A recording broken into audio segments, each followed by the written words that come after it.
कभी आपने सोचा है मृत्यु के बाद आत्मा कहाँ जाती है? शरीर छोड़ने के बाद क्या अंधेरा होता है या कोई और दुनिया दिखाई देती है?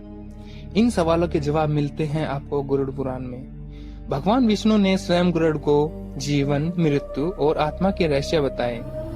आज हम उसी रहस्य की यात्रा पर चलेंगे, एक ऐसी यात्रा जिसे हर इंसान को एक दिन तय करनी ही होती है।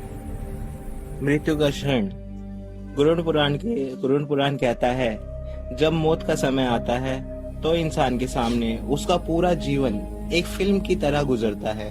उसका किया हुआ हर अच्छा और बुरा कर्म, हर धोखा, हर दया, हर पाप, हर पुण्य सब सामने दिखाई देता है।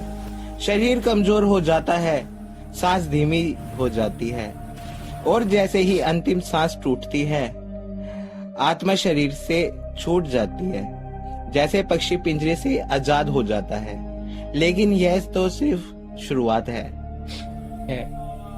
उसे समझ नहीं आता कि अब वह इंसान की दुनिया में नहीं है। वह अपने घर वालों के पास जाती है, किसी के रोने पर हाथ रखती है, लेकिन छू नहीं पाती। कोई उसे सुन नहीं सकता, कोई उसे देख नहीं सकता।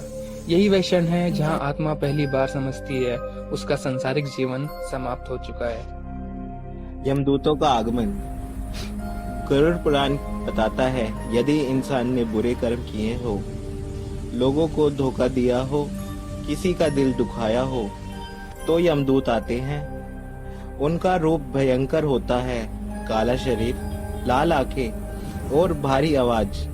आत्मा चीखती है, भागती है, छिपने की कोशिश करती है, लेकिन कहीं नहीं जा पाती। दूसरी ओर यदि इंसान ने अच्छे कर्म किए हो, दया की हो, सच्चाई से जीवन जिया हो, तो विष्णु के दूत आते हैं, उजली रोशनी के साथ, मधुर गंध और शांत स्वर में। 12 दिनों की यात्रा, यह सबसे रहस्यमयी हिस्सा है। दिन 1 से 3, घर के आसपास। आत्मा घर में रहती है, अपने बच्चों, माता पिता, पत्नी, दोस्तों को देखती है। उनका दुख उसे तोड़ देता है, लेकिन वह कुछ नहीं कर सकती। दिन 4 से 10, यमुना का मार्ग। आत्मा को अपने कर्मों के अनुसार रास्ता मिलता है। अच्छे कर्म फूलों से सजा रास्ता, बुरे कर्म कांटेदार अंधेरा भयावह मार्ग। हर कदम पर आत्मा को अपने किए हुए कर्मों का एहसास होता है। दिन 11 से 12, निर्णय का समय। यमराज के सामने आत्मा का पूरा लेखा जोखा खुलता है।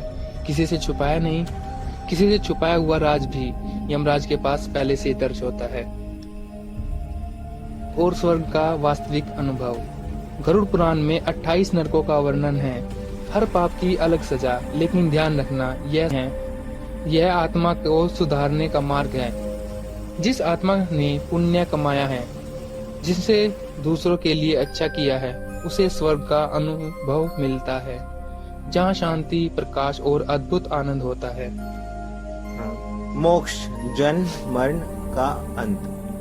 सबसे महान लक्ष्य मोक्ष, जहाँ आत्मा फिर कभी जन्म नहीं लेती, ना दुख, ना भय, ना बंधन। यह मिलता है सच्चे कर्मों से, सफेद दिल से, ईमानदार जीवन से और भगवान की भक्ति से। गरुड़ पुराण हमें डराता नहीं, हमें जीवन सुधारने की सीख देता है। यह कहता है, जीवन छोटा है पर कर्म बड़े हैं। हम कैसे जीवन जिए, हमारी आत्मा किस दिशा में जाएगी, यह सब हमारे आज के कर्म तय करेंगे। इसलिए कभी किसी का दिल दुखाओ मत, कभी दूसरों को धोखा मत दो और सही मार्ग पर चलो, क्योंकि मृत्यु अंत नहीं, एक नई यात्रा की शुरुआत है। अगर ये ज्ञान आपके दिल को छुआ हो तो लाइक, शेयर और सब्सक्राइब करें। ऐसे ही रहस्यमयी, ऐतिहासिक और आध्यात्मिक वीडियो के लिए हमारे चैनल से जुड़े रहें।